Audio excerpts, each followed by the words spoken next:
I would say there's three crises occurring right now. There's an operational crisis, there's a humanitarian crisis, and there's a policy crisis. If you look at the numbers from March, there was over 100,000 people that came across the borders. Roughly 53,000 of those individuals were family units, and 39,000 were children. So it's truly unprecedented, the numbers that we're seeing come across.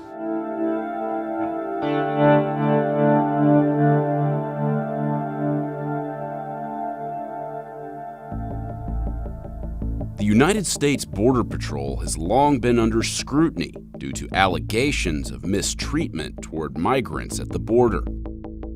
We spent a day at the U.S.-Mexico border with the Border Patrol, and this is what we saw. So this is one of the boundaries, like this building is in Mexico.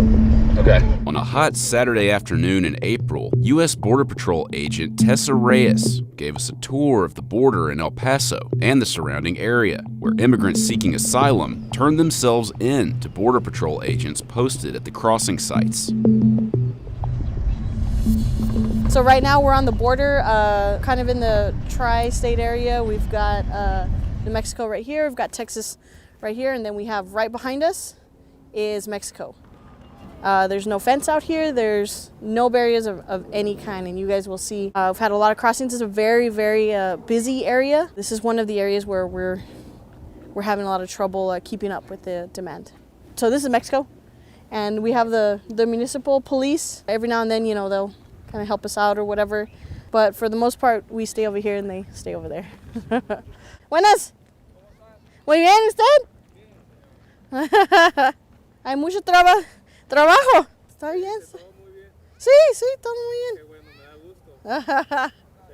So, who are these folks over here under the trees? These look like a group, either waiting to cross or they might be waiting for another part of their group. They might be waiting for more people to come. So that's why we have this agent out here. He's kind of just waiting.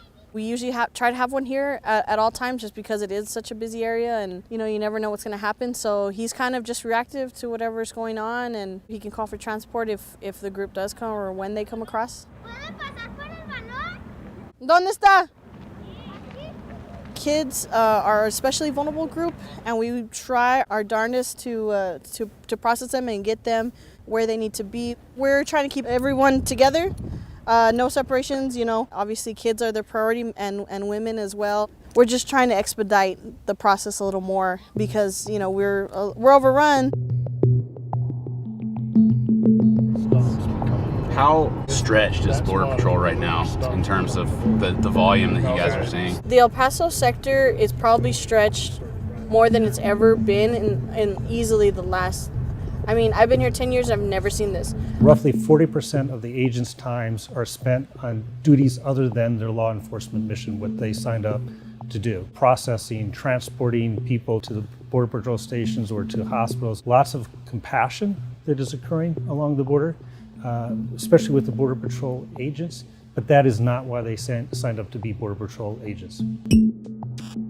Due to the volume of crossings, the Department of Homeland Security shut down all 6 federal inspection stations in the El Paso sector.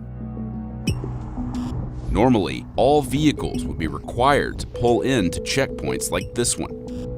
I always thought that the checkpoints were kind of untouchable, and the fact that we can't afford to man these is just really just insane. It's really just overwhelmed us. There's far less agents that are on the line that are doing actual enforcement. Actually, we can go through here. Oh, here we got some guys. Yeah. So you had a group of 23 and then they took them and this is what's left? Yeah. Okay.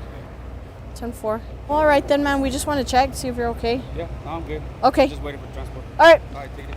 All right. As you can see, there's mostly children. We have an infant.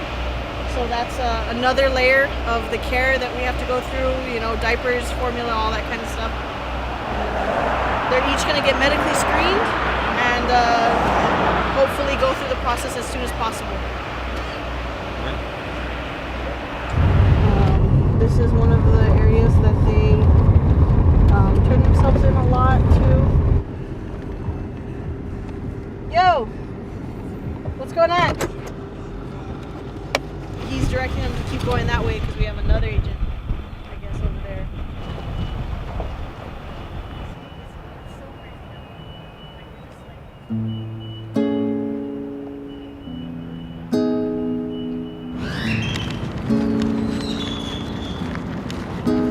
What'd they say? These guys are from Honduras or Guatemala, and then they're from El Salvador.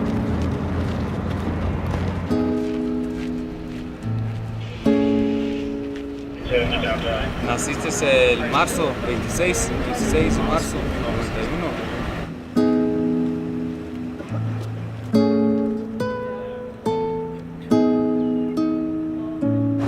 So what's going to happen to these folks? So now these they're going to be taken to processing, which is not very far. They entered right here. It's the end of the fence.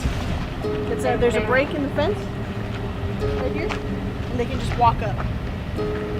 And so, and there's always an agent here. Some of them have a bit of a cough, so everyone's going to need to be screened, and then we try as quickly as we can to process for asylum. When they get a bus out here, they'll take them to one of our processing centers, more than likely PDT, which is right here. So this is a good area for them to come because processing is right here, you know. This is as close as we were able to get to the processing center. The Border Patrol would not allow us to film inside. At the end of last year, we had 2 children that died in our custody.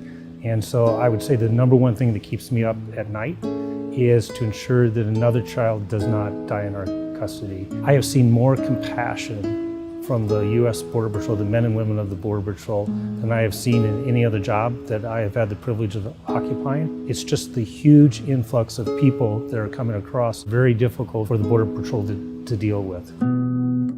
The day after this interview was taped, a 16-year-old Guatemalan boy died in a Texas hospital. After initially being detained by the Border Patrol, the boy was transferred to the custody of a government-contracted shelter before being sent to a hospital in Brownsville, where he died due to what the Guatemalan Ministry of Foreign Affairs described as a severe infection in the frontal lobe, becoming the 3rd child since December 2018 to die after being detained.